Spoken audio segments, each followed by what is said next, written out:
Welcome to Houston House at South by Southwest, presented by the Greater Houston Partnership.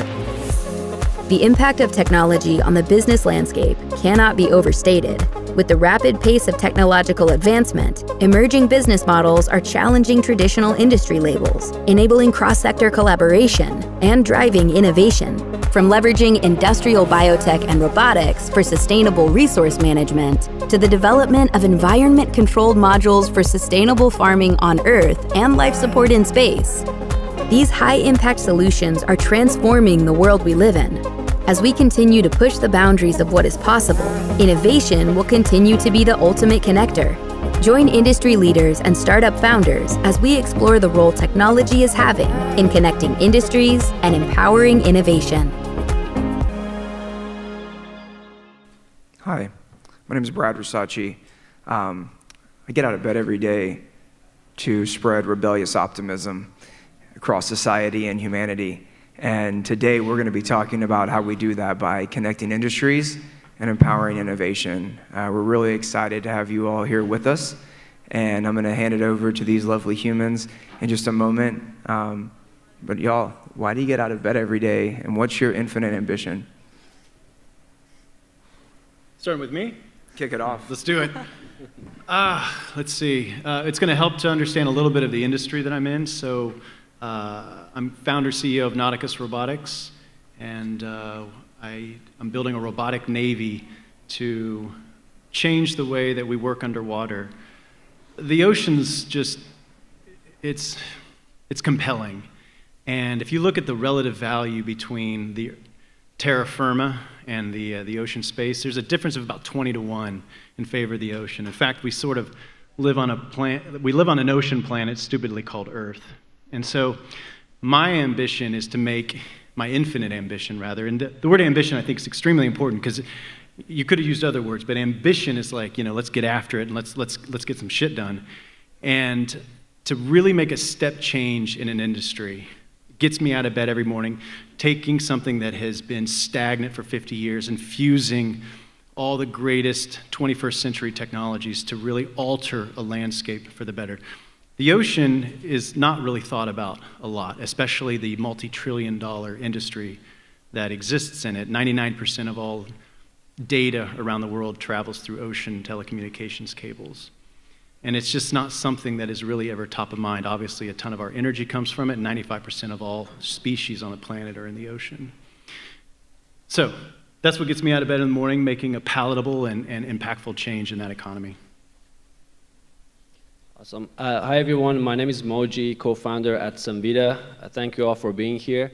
I guess, you know, when I get out of bed every day, I just like to think about an exciting future. I'm a little bit obsessed about future and also realizing, you know, future is not going to be better just because time goes by. And it's because, you know, there are a lot of people working on different solutions to create that, you know, future that is more exciting. And so right now, that version of the future for me is a future where humanity has learned how to get inspiration from nature to create solutions that are not just sustainable, but also are economical. And I think that's important so that those solutions would scale. And so currently at Cemvita, we're doing that by bringing biosolutions to energy transition, genetically optimizing and engineering microbes that could you know, eat CO2 and turn it into useful chemicals, extract lithium and copper, you know, from rock and produce hydrogen. So happy to share more about that with you in this cross-section of biotech and, you know, energy industry, and looking forward to the panel. Super cool, all of you. So hi, everyone. My name is Barbara Belvasi. I'm the founder and CEO of a company called Interstellar Lab. And when I wake up every morning, I'm very excited about the future as well, and nature and our planet. So as a goal, as a human being on this planet, what I'm trying to do is to use technology to develop systems so we can preserve life on Earth, but also that we can become a multiplanetary species.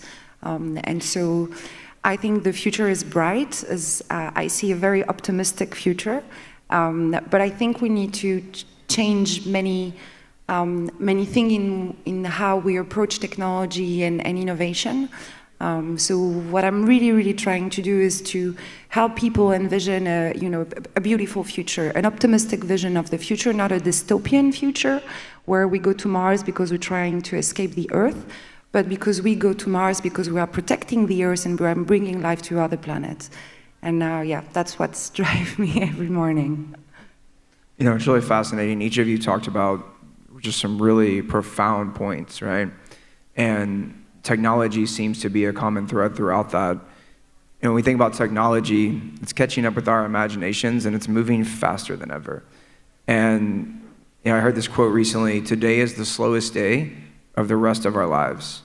And it took megabytes of data to get to the moon. I've got 512 gigs in my back pocket pretty much all the time. But we haven't gotten to Mars yet. And I think sometimes as a generation, we tend to be very proud of what we've done. And C.S. Lewis does a really nice job of speaking about generational bias, where each generation thinks they're more awesome than the generation prior. I think we have a long way to go. We've come a long way, but we're just getting started. And I think it's important to pay homage to those giants that came before us and build on their shoulders. And so from that perspective, as we look at the role of technology today and how far we've come, yet how far we need to go, how will this influence humanity in the next 2 years, the next 200 years, I mean, hell, the next 2,000 years? To go back on the technology part, for me, technology is purely just a tool. It's a tool like money is only a tool that can help achieve a big vision. And so we're building on the shoulders of the giant that were here before us and that envision the future, and we're just building what we've been nourished with. In our childhood, thanks to sci-fi, thanks to the movies, we envision a future and now we're building it. And now it's moving faster and faster. We are lacking a little bit of what we really want to build in 200 years, in 2,000 years, which I think is something we humans really need to work on, and especially people in the technology industry. And yeah, there is a long way to go, but I think it's all about setting up a goal in what we want to build and how we envision it, and then using technology and money to achieve that. And it's going to move faster and faster. We need new visionaries to come all the time, new generation. Also, something I believe in is a collapse of a civilization, and when you stop having a new generation coming in. And I had some discussion a few days ago about the fact that having children in this world and how can we do that, and the planet's going bananas, and I think it's a profound mistake. We really need more youth and more vision and to build this future we want to build. Yeah, I think the inflection point that we're in right now with regards to kind of future perspective is that we've been really using a lot of the natural resources, and we really haven't put much thought in doing that in a regenerative way, because the perspective has been short term. Whereas now we're starting to realize, okay, not only we're in some aspects depleting those resources, but also our use of, take fossil fuels as an example, has created other side effects that now we have to really think through. And so you see companies really, linking this 2050 as the year to reset everything and kind of get to net zero. But I think it's a legitimate question to think about, okay, well, what about the 50 years after that and 1,000 years after that? And if you go way too much into the future, you lose the ability to also think about tangibly what is the right thing to do right now, which is why I think this time frame of what in foresight they call it kind of a second horizon, kind of 20 to 30 years, seems more relevant. But with regards to this, my favorite quote is from William Gibson that says, the future is actually already here, it's just not evenly distributed. So just thinking about, where are those aspects of the future that are happening now? And then you have this weight of history. There's a lot of force also behind, preventing certain version of future to happen because of incumbents in politics and different things. But at the end of the day, I think as a species and humanity, we need to find ways to do best, not just for us, but also for future people that may not even be born yet. I think getting to the heart of your question, the role of technology in the future, hopefully it's positive. I think that would be a wonderful starting place. I think not all technological advancements have been necessarily positive, or at least they have outcrops and ancillary, maybe unintended consequences. Obviously, the market that I'm most passionate about and deal with all the time is the ocean. And if we currently keep fishing the ocean at the present rates, we will deplete the usable stores of fish in the next 40 years. So it's unfortunately, a lot of those industrial fishing and illegal fishing is really, technologically, advancements in catching fish is also leading to bad consequences. But it's also something to think through, is that the rise of sustainable fishing and sustainable aquaculture is extremely important. And so there's a way in which we can handle the future.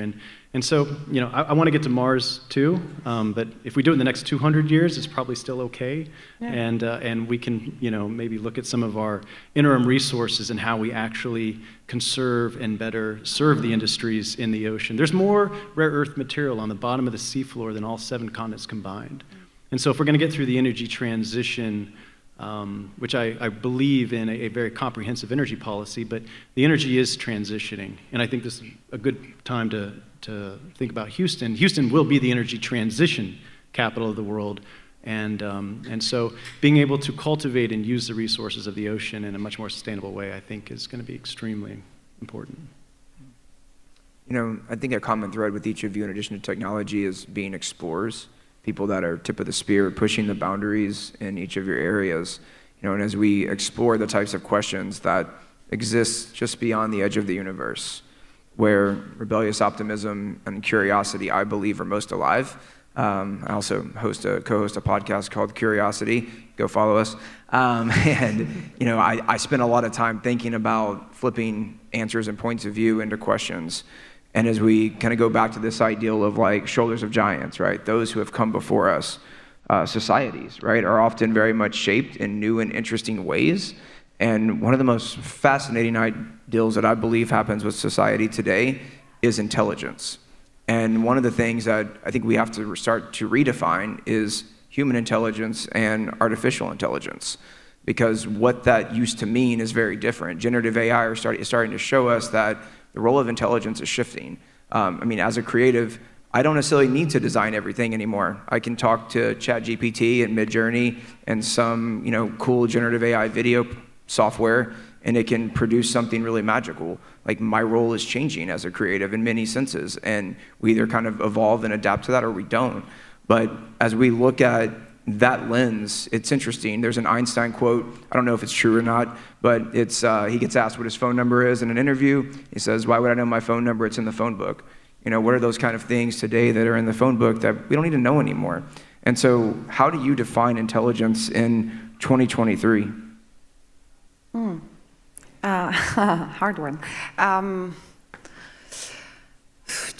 For me, there is something about, again, it goes back to nature and our connection with nature.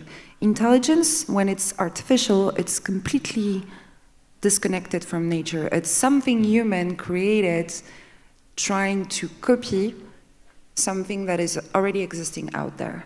But it's not speaking to the fungus or not able to touch the tree. So for me, what we call intelligence is shifting, but what I value as intelligent is this connection that we have with everything that's around us. So it's this like being self-aware and kind of like consciousness, being sentient life. I think for me, this is where I put the intelligence versus the artificial intelligence, which right now, I make a huge difference between the organic intelligence and the artificial one. Yeah, I think extension of that, the ultimate intelligence, I think, is humans, because we're, self-regulating, we're autonomous, we could be self-fueling, we could kind of live in a way that other animals would not be able to establish colonies, and we could collaborate, right? But I think what I hope is that we don't end up doing something stupid. Okay. yeah, something stupid to kill ourselves, you know. I think that will be the other aspect of intelligence as we get more powerful in the use of resources, in, you know, the use of AI and other, you know, aspects of intelligence. But I think also, you know, to your point, we have more tools, but that's just like giving room to different kind of innovation. Similar to where, you know, where we first discovered different kind of inventions, similar to ChatGPT. It just changes different ways of innovating, you know. But it's hard to anticipate what those will be, but they're coming.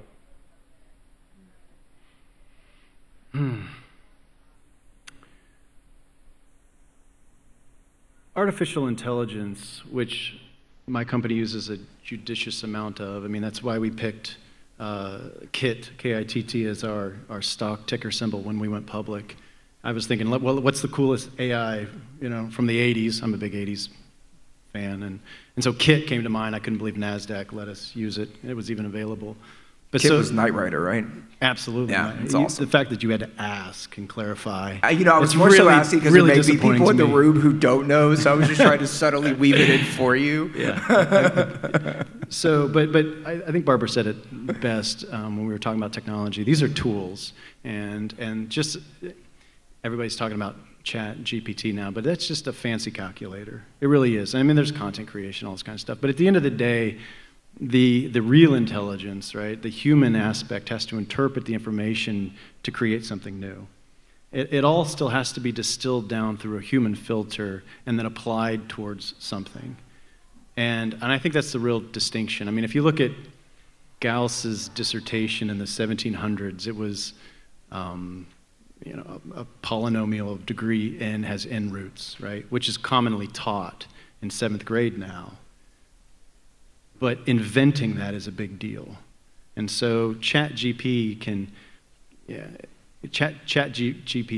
be the, here's the information, but ChatGPT will never derive Gauss's dissertation.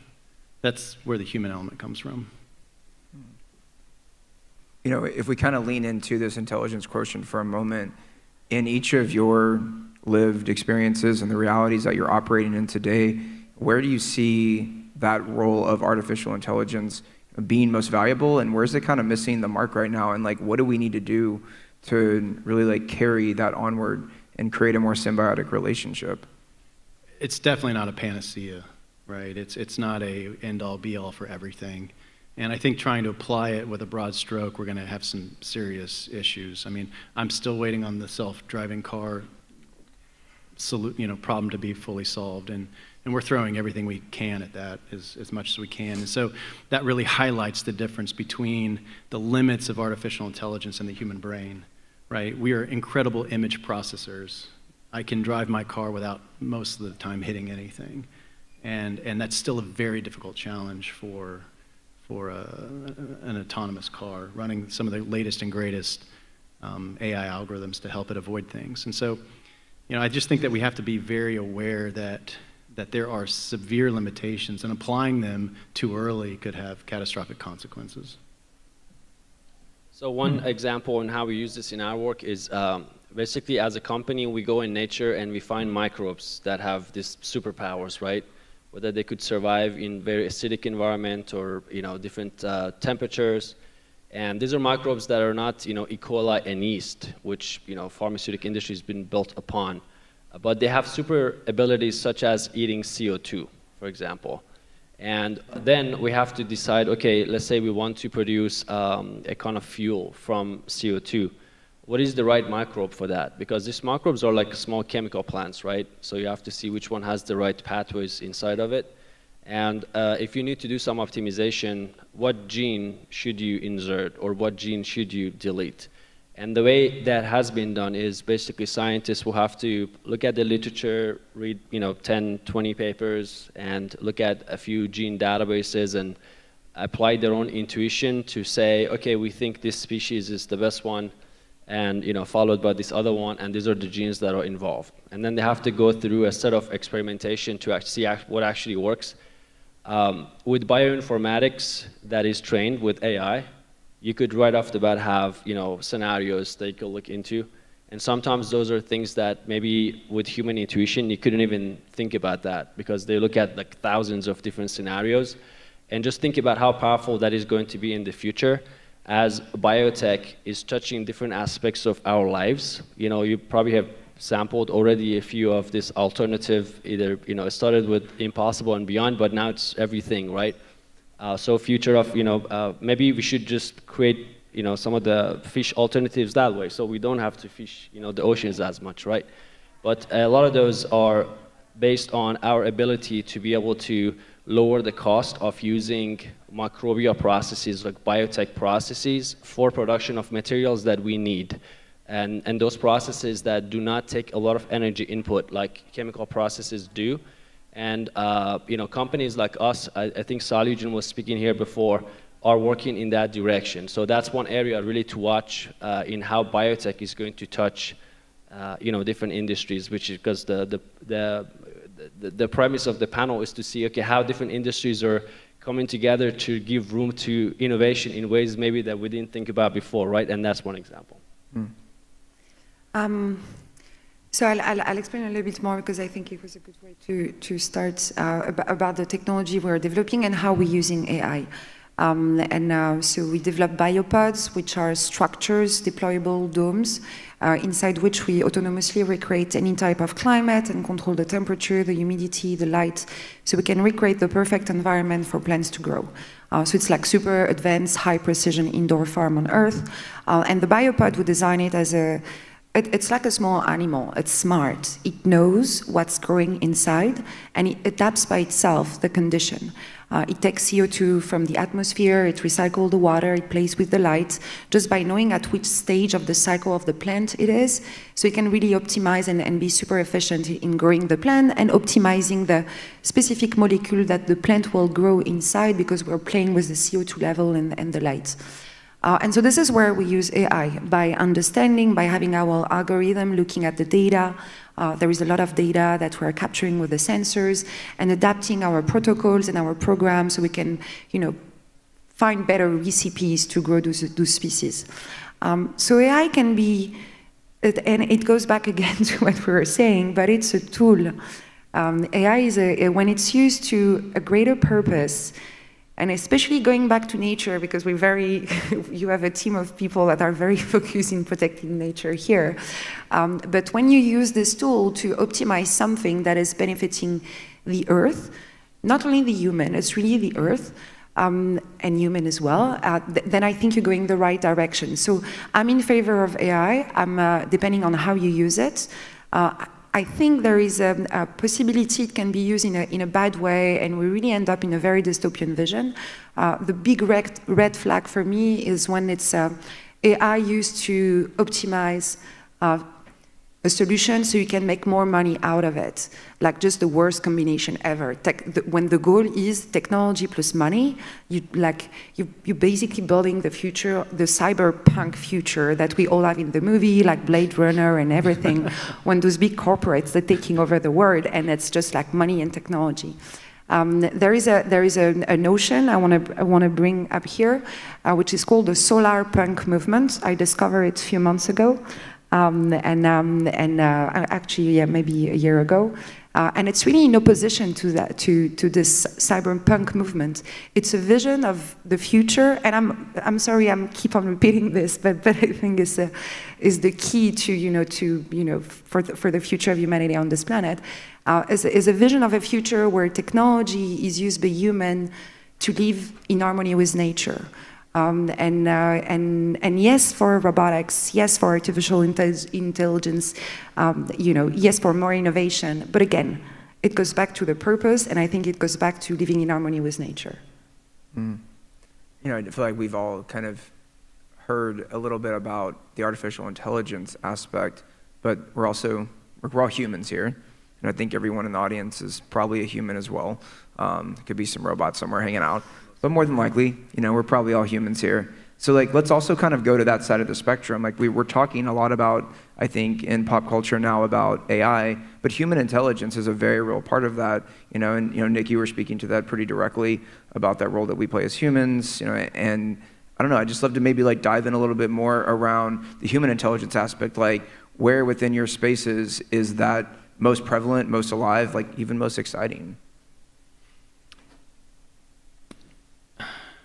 So part of my company, what we do is we build, I'm turning underwater machines into underwater robots. And so I spent about 15 years at NASA, and I was leading a lot of the robotics there, and specifically around humanoids, building a robotic astronaut. And we were really exploring concepts of how people, operators control robots in really faraway locations with very little information. And we kind of came across this concept, maybe, if it really wasn't coined back then, but it is kind of today, but it was teleperception.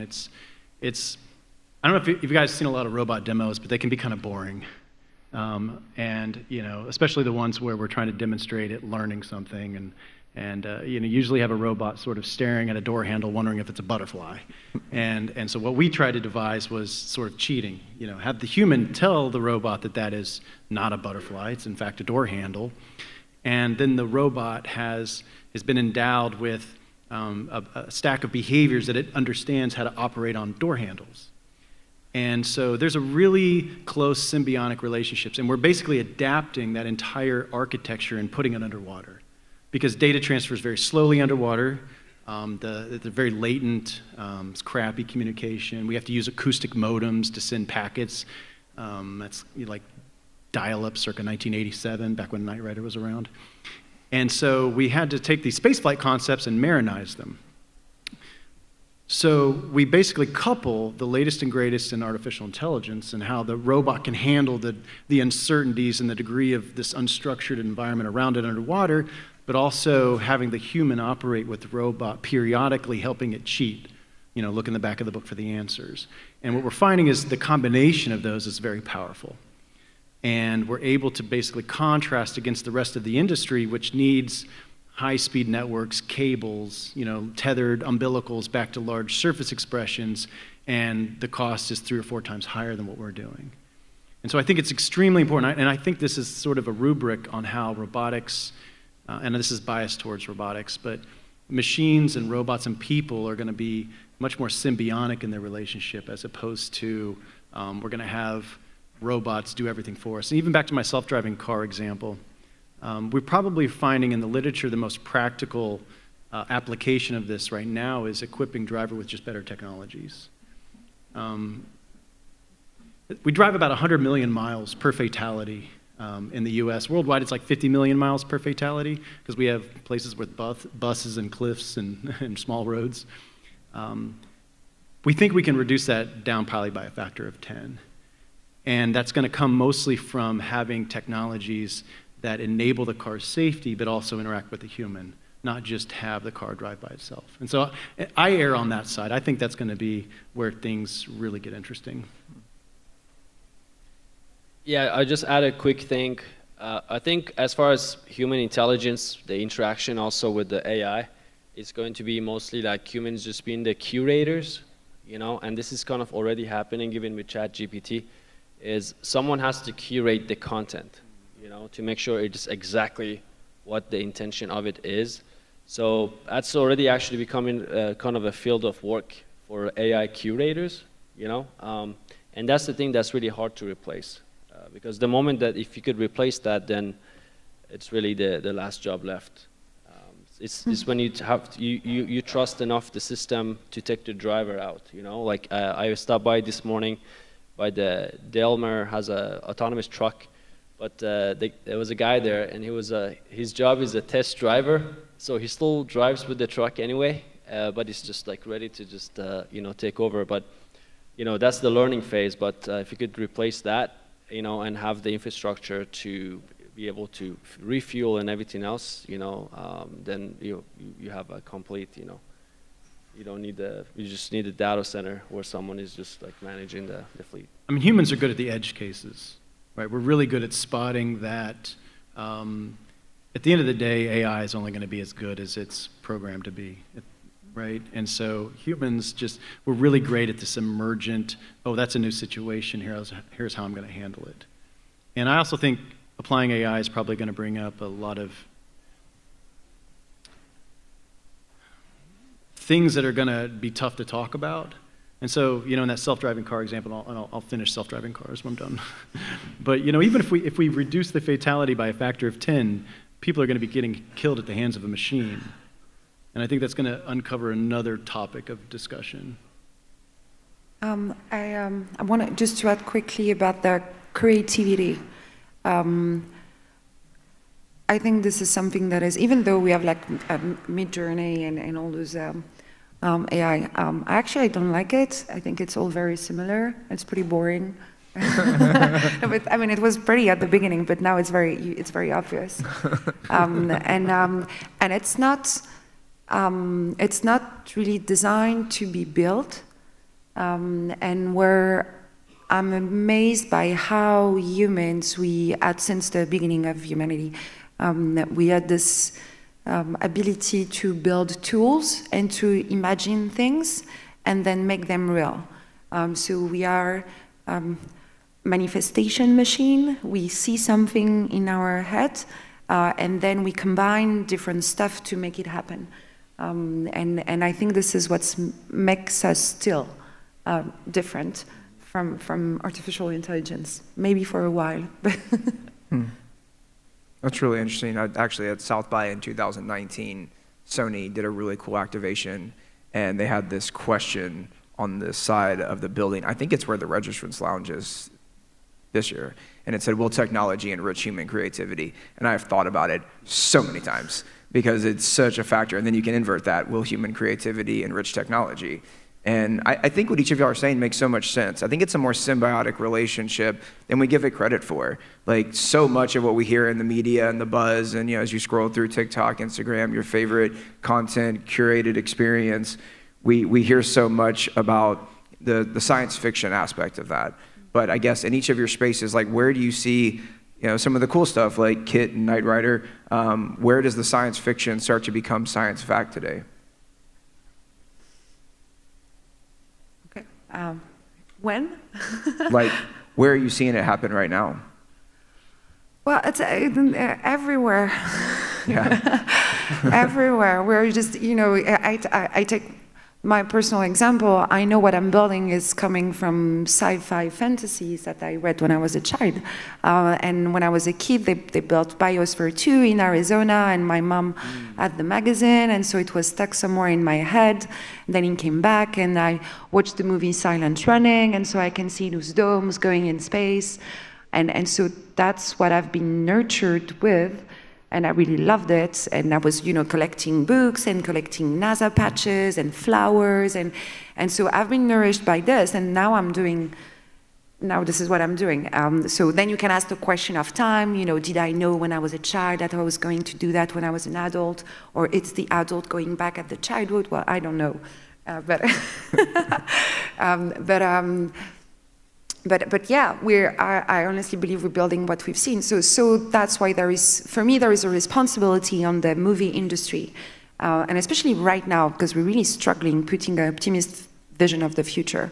There is a responsibility because what we're putting in our child head right now is only a dystopian future where the climate is going bananas and we can not live anymore on our planet. And even though I love the movie Interstellar, and this is why I named my company like this, I don't want to, you know, I don't want this future to happen. And so we need to, because I think it's actually from my example, it's everything's coming from the childhood, and so yeah. Yeah, I think some of what we're doing actually already is pretty crazy. If you just like take a second to just think about it. I'll give you an example. So you guys, I mean, we all know about copper and the importance of copper for electrification, right? And you know, I didn't know much about copper mining and what goes into the process. I just imagined, you know, there's the pictures we all have seen where they just remove the rock and grind it and just get the copper out, right? So it turns out the way they do that is, you know, you remove all the rock and you stack them up in what they call a heap, and then from the top you spray like some sort of a corrosive acid, and that's how you really, you know, strip the metal out, and usually sulfuric acid. So it turns out that 20% of the world copper today is bioleached, And bioleaching means instead of acids, they use microbes. So they have these systems where basically from the top, they just spray microbes. And these microbes do the same job as the sulfuric acid. And so just to think about that, you know, how much innovation needs to go to enabling an application like that and refining the process to scale into supplying 20% of the world copper using microbes is pretty amazing. And what now our company is doing is to say, okay, are these microbes optimized? You know, of course, they were done before CRISPR, before the cost of DNA sequencing was, you know, inexpensive enough to apply it for this type of environmental application. And how much more can we get out of those heap leaches before we have to go and, you know, mine a new mine and just create a new kind of environmental impact? So yeah, it's another example of like the future is already here. It's just like where do we find those windows to the future and expand and open it up further? I think when I feel where our innovation and technology applications could be most impactful, I hope actually we change a little bit of our thinking, because if you look at the last 20 or 30 years, a lot of the investment community has just been really pouring money into software, and we see the results of that. And I think, you know, the last century or whatever, you know, maybe the last 25 years specifically has sort of been, how do we develop the ubiquitous manipulation of the virtual world? And, you know, the US deploys somewhere between 150, $200 billion of venture capital every year, and 60% of that goes to software-only companies. I'm a hard tech person, industrial technologist, and I can tell you how many times the door's been shut in my face. We fund only software companies. And I think that's a huge miss, right? 32% of that money goes to healthcare, finance, consumer-facing goods, et cetera. 8% of it goes to industrial hard tech companies. And I think the next 50 years is going to be the ubiquitous manipulation of the physical world. And we're missing out on a lot of that. And so to me, I think that getting back to our roots, sort of how VC was funded or founded in a post-World War II, how do we fund all these up-and-coming wave of industrialization, that at the end of the day, what we're talking about is moving stuff around, right? Whether it's people or goods. And in order to do some shit, we're going to have to build some shit, right? Now, it can be powered by software, but we got to... The future, to me, is when that infuses more perfectly into what we're doing. That's a really interesting point. It kind of reminds me of conversations that I have a lot around Web3 compared to metaverse and calling them synonymous when they're not exactly. You know, when you think about the internet really hitting the tipping point of this device called a smartphone really hitting the scene hard in 2007, we saw just an incredible amount of scale with the internet. And the internet's X and Y axis, right? When we think of Web3, we have X and Y axis, but we're introducing Z space. We now have depth. It's amazing when you think about it. And I think the metaverse is a way to prototype kind of the ideals of what we can see in the physical universe. But kind of to your point, that blending of the physical and the digital, I think is really where the power is. And from that perspective, like imagine the mirror in your home is like a window into, you know, your favorite store, call it Nike, and you're able to walk through and virtually try things on, and the Amazon drone delivers it to your doorstep 2 hours later. Like, we're not far from that part of reality, but in order to get there, I think to your point, there is a conversation around the hard tech aspect blending with the digital and the software technology component to really bring that to life and like make that reality happen. And allow for those technologies to catch up with our imagination in a new and interesting way, for sure. So as we kind of think about that very holistically, right, and when we're looking at kind of the role of industries, you know, it's been really interesting seeing in Houston how we've tried to solve for that. Houston is 4th in population and 89th in density. We're a very spread out city. And so architecting density is really hard. Like what we've all experienced at South by over the past several days, hopefully has been a lot of serendipity. And that comes from intentionally designing South by the way it is to be in an area where collisions can happen, density occurs, and serendipity manifests. It's hard for us to do that. And you know, we did a study with the city of Houston a number of years ago, and we asked what we thought was a pretty fundamental question. We said, how innovative is Houston? We got 2 very different answers. One group said, we're the most innovative city on the planet, we're curing cancer at MD Anderson, we're going subsea in search of hydrocarbons, we've put humans on the moon, we're putting rovers on Mars and helicopters. I mean, we're amazing. Those were all the locals, by the way. Being a local, we're very, very proud of our community. There was another group that said we're the least innovative city on the planet. They said, where's the venture capital, where's the traditional metrics that we're used to comparing against, where's the VC investment going to, and what does that look and feel like, so on and so forth. What we really learned from that is we're a highly inventive city who's becoming more innovative. But creativity and imagination are newer conversations for us to have in this kind of traditional sense of what's common here at places like South by. And like any good nerds, we decided to wrap that into a formula. And that formula was TCRI. And that's talent times collisions times resources times impact. Talent's things like skill set, mindset, diversity of thinking. When we think about collisions, it's serendipity. Resources is that emotional support, financial investment, infrastructure. And impact is, did we advance the infinite ambition? And if we did, awesome. But it's all multiplied, because if any part of it goes to zero, the whole thing goes to zero. And so when we think about that kind of formulaic idea of talent, collisions, resources, and impact, and we start to look at it from kind of this like very industry perspective and how we converge industry with innovation, like how are we manifesting and curating and creating density across industries, and why is this even relevant for advancing society and humanity? Why does this matter?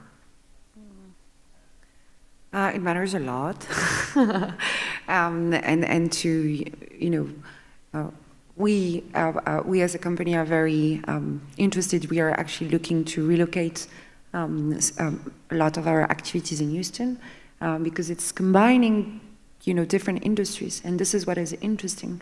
We combine space tech, agriculture, so agtech, plant science, AI, hardware. A lot of different stuff, and so it really matters to have different industry and not to be only specialized, because I think this is where you have people that have different expertise. This is where you come up with new ideas and new visions of things, and especially if you want to challenge the statu quo and innovate, it always comes back to having a different perspective and having coming from it's usually the people that are not experts that are better at innovating because they're just going back to the root and to the core and really looking at things with different eye, and I think this is how you can innovate. Yeah, I agree with that. It's almost you have to be outside the bubble to be able to think of new ideas.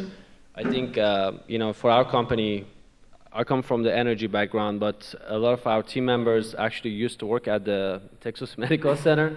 So we have genetic engineers working next to process engineers and petroleum engineers, and these are two of Houston's big industries, energy, oil and gas, and medical. But having been in Houston, I've never noticed like a common connection between the two until my last startup, where we commercialized DNA sequencing for the subsurface, and starting to think more about DNA sequencing as a tool, but bioengineering as a toolbox. And turns out Houston has a lot of the right people, but they just don't talk to each other. Like the medical industry and oil and gas, and then space as well. And so those collisions, bringing kind of different people together and think about what makes sense. What is a solution that makes sense, and just forget about what industry that is called or what is is for the sake of what it is, and from there is actually where you could create new industries. So like this category right now is called industrial biotech, and chemical companies are now using biochemical reactions, mining companies are doing biomining, as well as oil and gas companies, really leveraging how they could deploy sustainable biosolutions. So is it a subset that is enabling them, or is it an industry of its own that just has such breadth that impacts different industries? Either way, in a place like Houston, you just have more room to play in terms of the creativity and what industries to connect and experts to find. That are passionate about that solution that could, really draw from. I've been in Houston a long time, and I don't apologize for the city. You know, it's funny when I tell somebody I'm from Houston, they're like, ooh. I'm like, you know, what are you talking about, right? And you have this urge to kind of like convince them of why it's actually a really cool city, and you know, you just haven't heard of it, right? But a city that's nicknamed Space City, the energy capital of the world, and has the largest medical center in the world doesn't need to make apologies, right? Now, we can have honest conversations about what's not great and how to improve them, and I think probably the best restaurants outside of New York City, right? So it's a phenomenal city. Its origins, right, you know, are pretty unique and really gave rise to the layout, but the wealth of industry, the advancements that are in each of those industries. I mean, when I first understood what happened underwater, especially with whether you're recovering hydrocarbons or offshore mining or whatever, you know, when you drill a well 3,000 meters under the ocean and then drill another whatever into the sediment to recover it, it's like landing a person on the moon every time, and they do it hundreds of times a year. So you want to talk about advancements. The city is not short on technology and advancements. The collision part of it, I think, is where, and this is kind of near and dear to my heart. So once I came from space and went offshore in a number of different industries, energy infrastructure also one of them. Infrastructure security also one of them. And so the one thing I think Houston, and they're really trying to improve like an innovation hub, I think they have the ION now, is actually help direct some of those collisions, because the industries are enormous, and getting them to interact a little bit. And there's some conferences associated with trying to assist with that. But I think Houston is one of the most unsung sleeping giants that, if not careful, a lot of the top dogs will lose their spot. Yeah, it's really interesting to think about. I mean, so much of what y'all have said today, it's a fascinating perspective around how industry and innovation, I think, really converge to advance society and humanity by starting to explore some of these really important aspects around climate change and energy transition, to diversity, equity, and inclusion, to the ethics of technology. I mean, so much of this are the conversations that we have often in Houston, and are the priorities that we roll up our sleeves and, you know, dig our metaphorical boots in the dirt and just start working on. And I think that's what makes it a special place to create those densities and collisions, because it's a lot of people who are willing to rally together and try new things. Man, I love that. That's beautiful. So we have a few minutes left for some Q&A. There's a microphone right over here, so we'd love to open it up for folks that have questions. I have a question. This one is for Moji. Do you, there are a lot of ways to use nature as an inspiration for creating new modes of energy. Why are y'all concentrating on heavy industry as opposed to something else? Why heavy industry? Why'd you start there? Well, I mean, big part of it is that's where the problem is, you know. Those are the industries that they have to transform to lower not just their carbon footprint, but their overall environmental footprint. And because of that, I've never seen energy industry more open-minded than they are now. They're really looking for solutions. And also, there is a lot of talent in that space that is really heavily focused on some of the older problems like, you know, cancer research and just the medicine as a whole. And so we thought that's the innovation, to apply, you know, biotech and nature-inspired solutions to heavy industries. And the way I thought I could help is, having come from heavy industries, I could do a bit of the translation and help us get a foot in the door, to give a chance to present a solution, to get a bit of a buy-in, to try things, you know. And that's what really we've been doing in the past 5 years. And it's been amazing, the response, you know, and being open to new ideas in collaborating. And we also learn a lot from them in terms of scale and how to deploy these projects, capital expenditure that goes into that goes way beyond what, say, a startup company could afford until we're big enough. And so, yeah, I mean, that's where the problem was with climate change, and we decided to focus on that. Awesome. Do we have any other questions?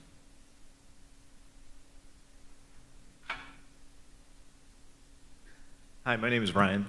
I used to live in Houston and worked in oil and gas offshore exploration for a number of years. And I became aware of a program that was a consortium between oil and gas technology and medical technology. It was called Pumps and Pipes. It was a big piece of it was ExxonMobil and Methodist Hospital. And I was just wondering if you could speak to any other consortiums that you know that are directly happening in Houston today. It's open for anybody. I know of one. I know of Pipes and Pumps. Go to their events. But there's a new one called BioWell. It's an initiative in trying to turn Houston into a hub for biomanufacturing and like industrial biomanufacturing, and leveraging the biotech side as well as the chemical companies are involved. There's TMCX, JLabs is another, like our company, we started in JLabs. But beyond that, there aren't many like what you could call like multidisciplinary type initiatives, unless if you guys know of more of them. Yeah, I mean, I wouldn't say directly like Pumps and Pipes specific, but we have so much more infrastructure now than what we had even a few years ago. We have places like the ION, for example. We have Launchpad downtown. We have 35 startup development organizations compared to like one about 5 years ago. And so there's just a lot more of those conversations and activity happen because of the physical infrastructure now being in place. So it's far more prevalent. We also have Houston Tech Rodeo that we do every year, and that's a major convergence of all sorts of folks coming together. I think we had about 3,000 people there this year, kind of hanging out, just riffing on all sorts of industry points of view and perspectives. So it's happening a whole lot more, and it's becoming really just integrated in the fabric of the community and the city and the nature of how we all converge together. So that's been pretty fascinating to see. But yeah, I mean, Pumps and Pipes is one of the OGs, and some amazing tech transfer came out of that, which is, yeah, it was awesome for sure. SpaceCom will usually have a multidisciplinary segment to it where they're talking about cross-pollinating space technologies into broader sectors. So that's one. Just no longer in Houston. Yeah. And moved out. I didn't know that. Yeah, they got funded by another city and they took it from us. Yeah. We didn't put up the budget. We have Bots and Brew, right? Where we talk about robots and drink beer. That just started. I know that's new. Yeah, pop over to True Anomaly and go hang out with all the amazing NASA folks, do some trivia. Cool. Hi, everyone. Thanks for a great session. My name is Ramki. I flew in from Seattle for this session, so super excited to hear a lot of passionate Houston advocates here as an alternate for Seattle or other big cities as well, so kudos on that. Excuse me. My question specifically is to Barbara and Nick. I wanted to kind of tee up on points each of you made. Barbara, you referred to innovation as something being close to nature.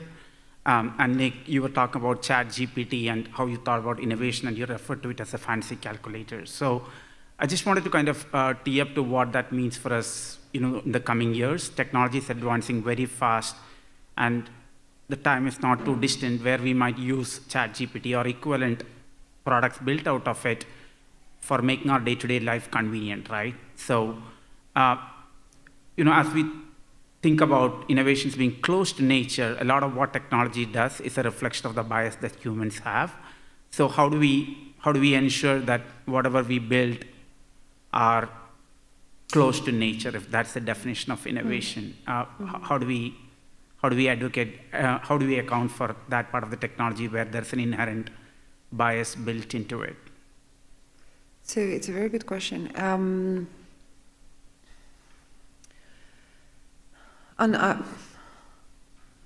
Okay, there is the woohoo answer and then the pragmatic answer.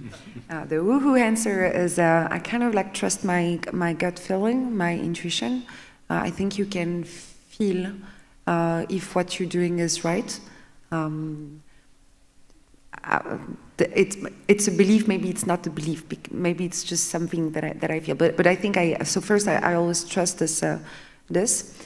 Then, more realistically, there are new tools coming into. There are tools in existing on the market to assess what you are developing and to see if it's it's not harming more nature. It's really hard to predict if how an invention or a solution that we're building now, what's going to happen with it in the future. It's really hard.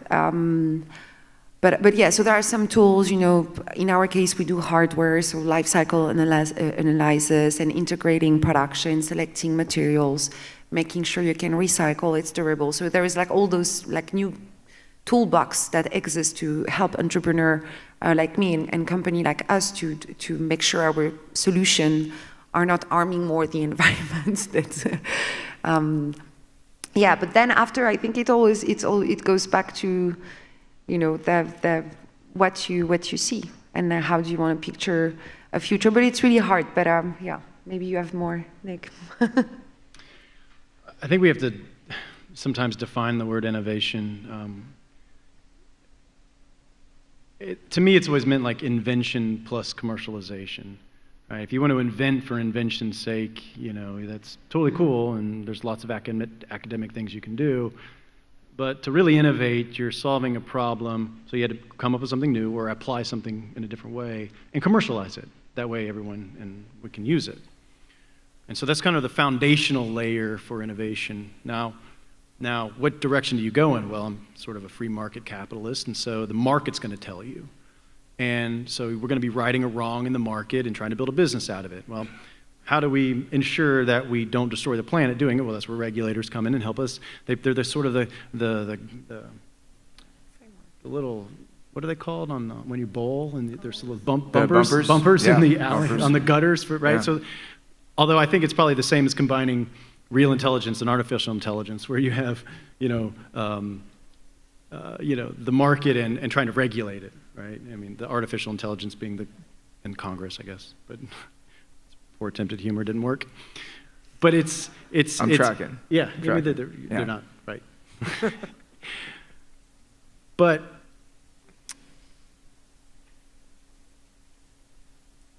it has to.